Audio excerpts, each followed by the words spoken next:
Oi gente que ama livros, eu sou a Ive, aqui é o meu amor pelos livros e sejam muito bem-vindos ao vlog de número 28 deste blog.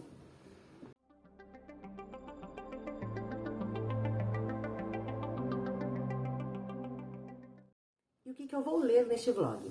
Eu vou terminar de fazer uma leitura e vou ler mais 3 livros. Eu vou terminar de ler Vive, Alejandro Sanz, do Oscar Garcia Blesa, que é a biografia do Alejandro Sanz.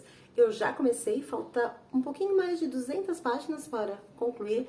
Adianto que estou gostando bastante, mas volto para comentar mais uma próxima entrada. Todo ano eu faço uma maratona de releituras. Eu releio livros que eu li antes da criação do blog e por isso ele não tem resenha no blog.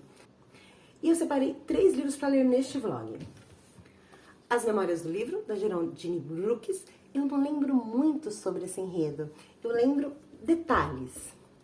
Aqui a gente tem uma restauradora de livros que recebe um manuscrito muito antigo e vai nos contar os detalhes desse manuscrito. Por exemplo, uma gota de vinho que caiu lá na página 18. A história da restauradora para e aí começa a nos contar por que aquela gota de vinho foi parar lá na página 18. Tem relevância para a história do livro, assim como a história da restauradora também tem relevância para o enredo. Eu lembro que eu gostei muito dessa leitura e espero que funcione de novo para mim. O próximo livro que eu vou ler, eu tenho o livro físico, porém ele está num lugar da minha estante impegável. Então o que eu vou fazer? Eu vou pegar emprestado na instituição que o Rafael trabalha para ler, que é o As Areias do Tempo, do Sidney Sheldon. Eu li a primeira vez esse livro em 1993. Eu tinha 17 anos. Faz muito tempo. E o que eu lembro desse livro? Eu sei que 4 mulheres chegam a um monastério por motivos diferentes. Eu lembro que apenas uma era por motivo religioso. As outras 3 eram por motivos distintos. E se passa na Espanha. É tudo que eu sei. Eu lembro que eu gostei bastante. E eu lembro de uma cena de violência desse livro que foi bem gráfica e assustadora. É tudo que eu sei. O próximo livro, eu não tenho livro físico, é o Zona Morta, do Stephen King. Eu li esse livro pela primeira vez em 2011 e eu gostei muito. O livro ele nos traz um personagem que sofre um acidente, fica muito tempo em coma e quando ele volta com um poder especial. Quando ele toca numa pessoa, ele tem visões do futuro desta pessoa. E aí a história vai se desenvolver sobre este poder. Enfim, essas são as 3 leituras, mais o trechinho aqui do livro, da biografia do Alejandro Sanz. É o que eu pretendo fazer nos próximos 10 dias deste vlog. Espero que vocês me acompanhem, espero que vocês gostem dos meus comentários. ¿Qué tal si nos vamos de aquí? No tengo que saber tu nombre. Pon tus manos sobre mim uma vez. Oi, gente, vim almoçar com a Kelly. Oi. E eu que fui buscar o carrinho dela e me senti muito pilota dirigindo, gente. Motorizada. E não atropelei ninguém, o que é muito importante. Já pra onde?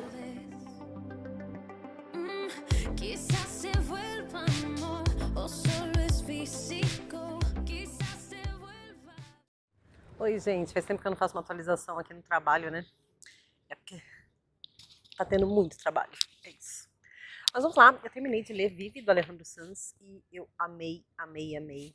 Esse livro me levou para um lugar de conforto que eu não sentia há muito tempo, no sentido de me encontrar com algo que eu gosto muito e convivo pouco.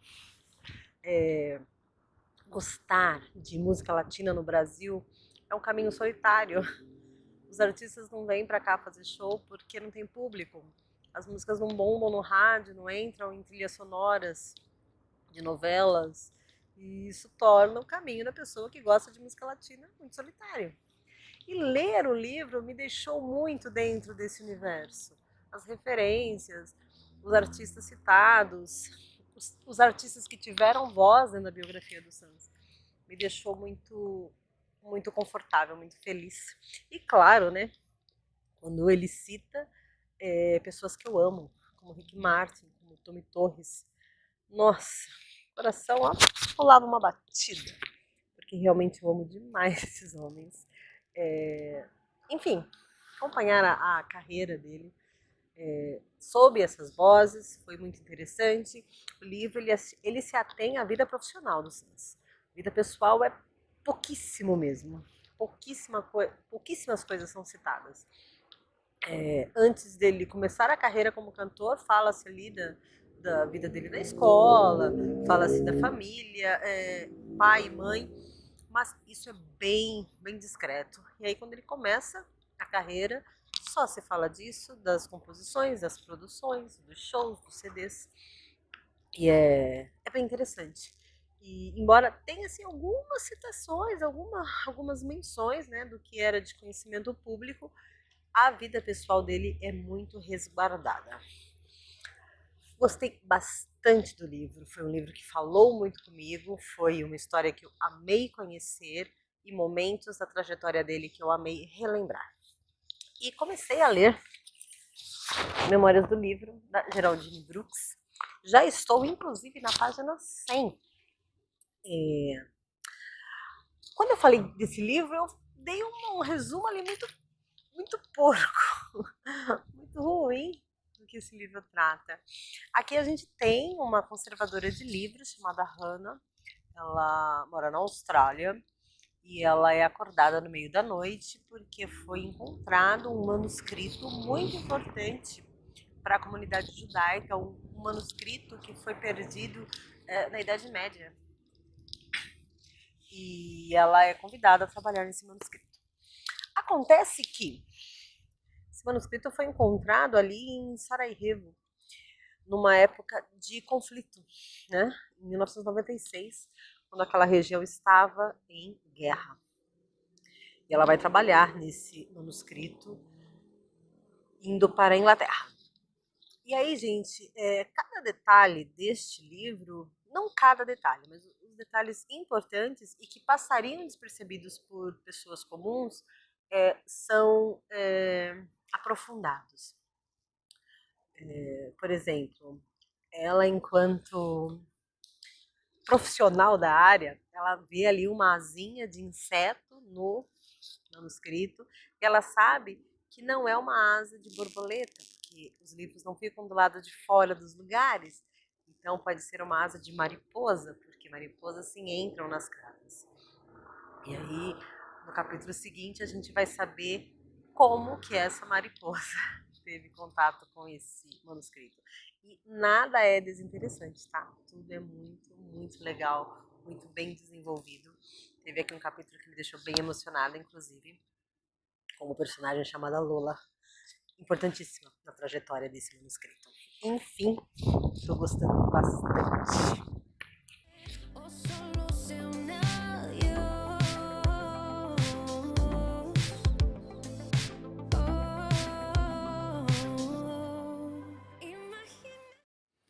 Oi, gente, já tô na minha cama, quase indo dormir.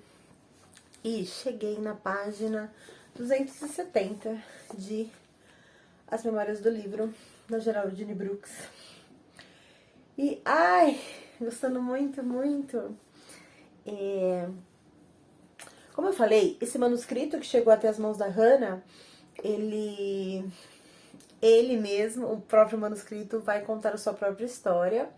Só que é uma história, a história de si mesmo, contada de trás para frente. Então, os relatos que são falados dele vão de mais próximo do contemporâneo até o mais antigo. Então, a última história que eu li aqui foi do ano 1400 e alguma coisa. Muito legal. Ai, teve uma parte muito emocionante. Tem uma parte aqui que a Hannah encontra ali uma mancha que ela acredita ser de vinho, e aí ela leva para pesquisar, e um amigo dela conclui que é vinho, só que o manuscrito é um manuscrito judaico, e eles chegam à conclusão que aquela mancha não é uma mancha de vinho de judeus, porque o judeu não usa proteína no processo de fermentação, coisa que eu desconhecia. E aí o livro vai contar a história de como que aquela mancha chegou ali e por que que tinha a tal da proteína naquela mancha. Gente, é muito, muito emocionante esse trecho. Enfim, tô gostando bastante. Amanhã é sábado, tenho 0 atividades durante o dia, então acho que com certeza eu termino amanhã. E aí volto pra contar como que foi. Tú y yo encontramos el momento y el valor. Imagina que tú y yo, los cuerpos fusionando su calor. Da, da, da. Oi, gente! Manhã de sábado, são 11h30 da manhã e eu terminei As Memórias do Livro, da Jeronine Brooks. E, gente, que leitura ótima, que leitura intensa, bem construída, que enredo forte. Além da história do manuscrito encontrado, que nos faz ir ao passado, e o passado que vai ali da Segunda Guerra até lá a Idade Média. Nós temos a vida da protagonista, da Hannah, também sendo desenvolvida com as questões dela, com problemáticas e anseios, enfim. Gostei muito, muito, muito. É um livro muito engajante, muito envolvente, um livro muito interessante. E aqui a gente tem um enredo que nos conta a história de um documento muito importante para a comunidade judaica, e que só foi preservado, que só se manteve vivo, porque outras comunidades ajudaram. Então, graças a muçulmanos, graças a cristãos, esse documento conseguiu atravessar os séculos e encontrar o seu povo e e poder ser reverenciado como ele merecia. O documento em questão é uma Haggadah. Haggadah é um documento religioso lido na primeira noite da Páscoa judaica. E para o povo judeu, eu acredito que seja algo muito importante. Eu gostei muito, muito. Teve 2 situações aqui que me desagradaram. Uma é a protagonista falando que os povos já se miscigenaram tanto que agora somos vira-latas. Eu achei isso muito grosseiro. E tem uma outra situação em que uma moça é estuprada e que ela fala, pelo menos ele não me bateu. Acaba aceitando aquela violência em função de não ter tido agravantes. Inclusive, ela fala até que pode ter sido melhor que para algumas noivas que se deitavam com seus maridos pela primeira vez. Eu achei bem forte. Mas, tirando essas 2 situações, o livro é uma obra-prima. Nos faz visualizar assim alguns ritos, algumas culturas muito interessantes, muito diferentes da minha, pelo menos. Eu que sou uma pessoa desprovida de fé, achei muito interessante ver isso e ver o amor que essas pessoas têm pelos seus símbolos, pela sua cultura, pela sua própria fé. Eu achei uma delícia, gostei demais. Quando eu li esse livro pela primeira vez, foi em 2009, eu tenho até uma marcação aqui, o dia que eu comecei e o dia que eu terminei.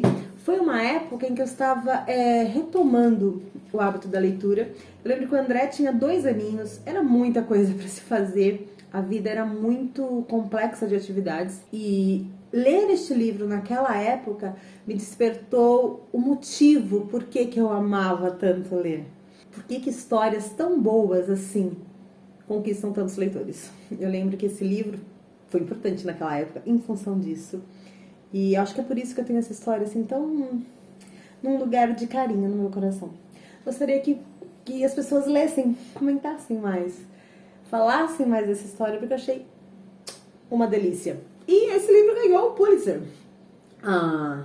A autora foi premiada com este livro. Ah, e o mais legal, isso eu não lembrava mesmo.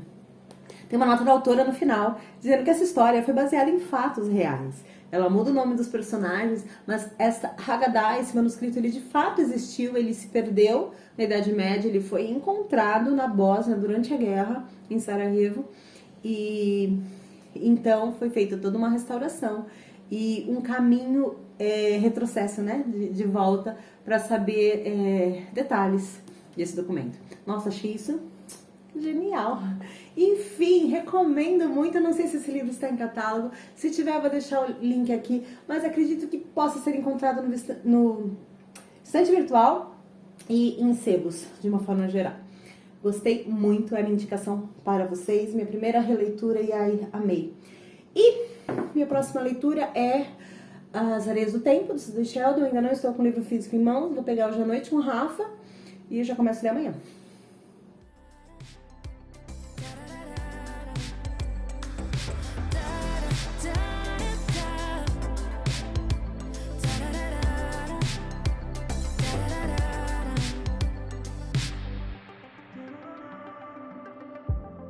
¿Qué tal si lo hacemos aquí? Sin importarnos lo que digan. Pon tus manos sobre mí. Una vez, otra más. Eu quero participações, porque eu estou fornecendo livros para você colocar em seu blog/vlog. E o que eu tenho a dizer é muito obrigada.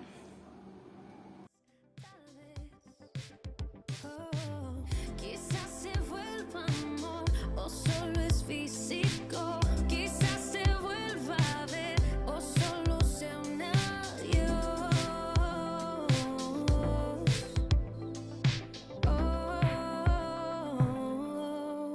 Imagina que tú y yo encontramos el momento y el valor.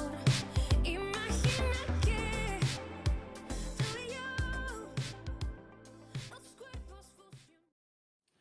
Oi, gente. Ontem o dia foi muito corrido. Trabalhei até quase 8 horas da noite.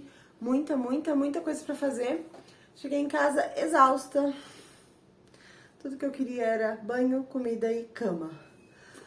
E hoje, ao contrário de ontem, eu não vou trabalhar. Hoje é dia de acompanhar a André, minha amiga, naquele procedimento médico que eu a acompanho a cada 3 meses. Então o dia será atípico.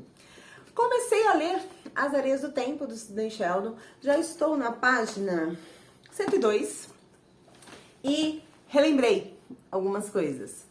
Aqui nós temos, de fato, 4 mulheres que se encontram em um convento. Eu falei monastério, né? É um convento. Na minha concepção é a mesma coisa, mas acredito que seja diferente em algum aspecto. Elas se encontram nesse monastério por motivos diferentes. Temos a Lúcia, a Teresa, a Graciela e a Megan. A Lúcia, enfim, eu não vou dar spoilers assim, porque é interessante descobrir por que cada uma delas foi parar lá. Mas apenas uma delas entende que é vocacionada para ser freira, né? Para viver uma vida pela religião e para a religião, enfim. E esse livro está acontecendo ali com o pano de fundo da Guerra Civil Espanhola. E os bascos estão ali em guerra contra os nacionalistas e eles invadem o convento onde essas mulheres estão. E elas 4 fogem. Elas não são amigas entre si. Esse convento é daquelas instituições em que as pessoas fazem votos de silêncio, então elas não se comunicam dentro do lugar. Então elas acabam fugindo juntas por uma questão de conveniência e de aliança ali. Estão perto uma da outra e fogem juntas. E aí elas começam aí a se conhecer mais ou menos assim. E um pouco assim a se ajudar, cada uma também com uma intenção diferente de viver com essa fuga, né? E aí a gente vai conhecendo um pouquinho delas, suas motivações, seus passados, enfim. e a questão política também, né?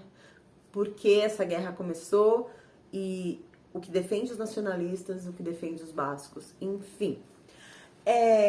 Eu acho que essa será a minha última tentativa de releitura com Sidney Sheldon. Desde 2014 eu releio livros dele, um por ano, e os favoritos funcionaram. A Ira dos Anjos, O Outro Lado da Meia-Noite, Um Estranho no Espelho, A Herdeira. Esses 4 livros funcionaram pra mim. São os meus livros favoritos dele e eu acho que são livros que têm uma história muito forte, muito bem desenvolvida, muito boa mesmo, ao ponto de que eu passe pano para o machismo, para a misoginia. Tem umas coisas assim muito difíceis de engolir assim na narrativa. E também, nesses outros livros que eu mencionei, os personagens de fato são tridimensionais. Ninguém é bonzinho totalmente, ninguém é malzinho totalmente. Aqui, e nos outros 2 livros que eu li dele, que foi O Capricho dos Deuses e O Escrito nas Estrelas, acho que é isso. Existia um maniqueísmo, sabe? Tipo, a pessoa era muito boazinha ou a pessoa era muito vilã. E não existia, assim, uma flexibilidade de personalidade. E é o que eu tô encontrando aqui de novo, né? Ou as pessoas são muito cruéis, ou as pessoas são muito ingênuas até. Não é nem questão de bondade, é questão até de ignorância mesmo. Enfim, é uma leitura muito rápida, muito fluida, muito envolvente. Rapidamente a gente lê 100 páginas e é uma história assim que desenvolve tão rápido que dá a impressão que é boa, mas não é tão boa quanto as outras que eu citei. Eu tenho quase todos os livros do autor, não vou me desfazer de nenhum deles, porque Sidney Sheldon foi muito importante na minha adolescência. Sem dúvida foi quem me despertou todo o desejo de leitura. Eu era fascinada por esse autor, eu percorria bibliotecas atrás dos livros dele, eu ia a sebos, eu juntava moedas para comprar os livros dele. Por isso, ele tem um lugar de honra dentro da minha galeria de autores, no sentido de que ele causou uma diferença muito importante para mim. Mas é um autor que não funciona mais. É a 3ª vez que eu releio um livro e que eu encontro muitos problemas. Problemas que eu não refletia na época que eu li. Como eu disse, eu li esse livro pela primeira vez, eu tinha 17 anos. Então eu não tinha essa abertura de pensamento que, óbvio, eu tenho hoje. Portanto, acho que essa será a minha última experiência de releitura, ok?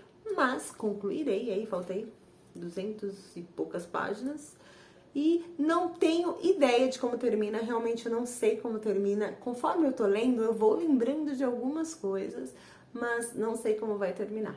Eu gosto desse cenário diferente, eu gosto desse plano histórico diferente, não sei nada sobre a Guerra Espanhola, Guerra Civil Espanhola, não acho que aqui tenha um aprofundamento histórico relevante, mas é bom assim ter assim algumas informações, tá bom? Volto depois com mais informações. Oi, gente, terminei de ler As Areias do Tempo, de Sidney Sheldon, e aqui a gente tem uma história original, uma história forte, uma história interessante e que começa, se desenvolve e termina muito bem. Mas existem algumas coisas que o autor insere aqui na prosa para caracterizar personagens que me estressam muito. A gente tem aqui uma das mulheres ali no convento. Ela cresceu numa família de mafiosos. Então, desde muito pequena, ela viu desonestidades serem normalizadas. Então ela viu o pai e os irmãos roubarem, matarem, torturarem e fazia parte da realidade dela. Ok. Porém, essa mesma personagem, ela tem assim um apetite sexual extremamente acentuado. E aí eu percebo que o autor, ele quer associar uma coisa a outra. Ele quer associar a desonestidade dela com essa fome de sexo que ela tem. Quando uma coisa não tem nada a ver com a outra. Né? Parece assim que ele quer dizer que a moral dela está diretamente ligada a quanto sexo ela consome na vida. E isso é um conceito extremamente problemático. Tem uma outra personagem aqui que cresce num orfanato e uma criança carismática, inteligente, de boas. E ali por volta ali dos 10, 11 anos, ele desenvolveu uma cena ali que ela masturbava uma outra criança da mesma idade. E é uma cena sem contexto, sem necessidade, sem aproveitamento futuro. Enfim, sexualizou e adultizou duas crianças a troco de nada. Pra quê? Sem necessidade. E quanto àquela cena de estupro que eu comentei, que eu lembrava, é muito, muito forte. É um estupro coletivo, bem desconfortável, muito incômodo. Mas sim, a gente tem aqui uma história original, uma história interessante, que inclusive me despertou assim a vontade de conhecer um pouco mais sobre o ETA, sobre o Estado Basco na Espanha, porque eu consumo muito cultura da Espanha e não manjo nada sobre isso. Então, fiquei curiosa. Mas acredito que esta foi a minha última releitura de Sidney Sheldon. Tem um lugar de honra na minha biblioteca, mas não funciona mais. E hoje eu comecei a ler Zona Morta, do Stephen King. E aqui a gente tem um personagem, o Johnny. Ele é um professor de ensino médio numa cidade do interior do Maine. E ele é apaixonado por uma amiga dele, a Sarah. E eles saem num sábado à noite para ir para um parque de diversões. E ele se envolve ali numa aposta ali de roleta, alguma coisa parecida com isso, e ele ganha uma grana, e aí ele fica super feliz, e quando ele tá voltando pra casa, se sentindo muito afortunado, muito sortudo, ele sofre um acidente de carro, e ele fica muito, muito, muito mal. Eu estou na parte em que esse acidente de carro aconteceu, e ele está em coma. Stephen King me ganha muito fácil, assim, logo nos primeiros parágrafos eu já estou mega envolvida. Eu lembro de bastante coisa desse livro, eu li pela primeira vez em 2011, mas a história ainda tá bem forte na minha cabeça. E tô gostando, mas tô bem no comecinho. Isso tudo aqui que eu contei é só o comecinho. Quero terminar esse livro amanhã, junto com esse vlog. Então, pretendo hoje à noite, antes de dormir, ler bastante. Quero, sei lá, ler umas 200 páginas só hoje. Muito ousada. E concluir amanhã, tá bom? Espero que eu consiga.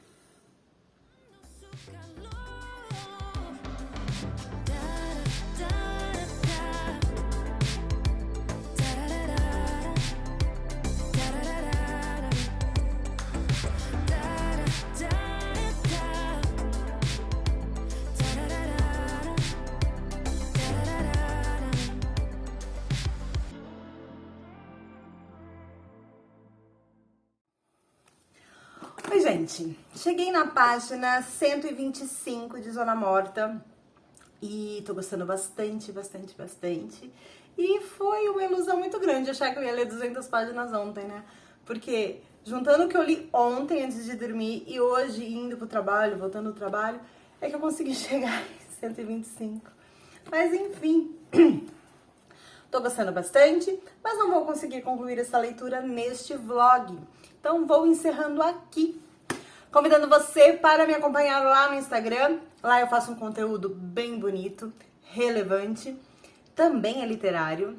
Mas se você quer mais detalhes do livro, com ficha técnica e um pouquinho da vida dos autores, eu convido você a passar lá no meu blog. Além de livros, eu falo sobre filmes, música, série e viagens. Se você não quiser ir em nenhum dos dois lugares, eu te espero aqui no próximo vídeo.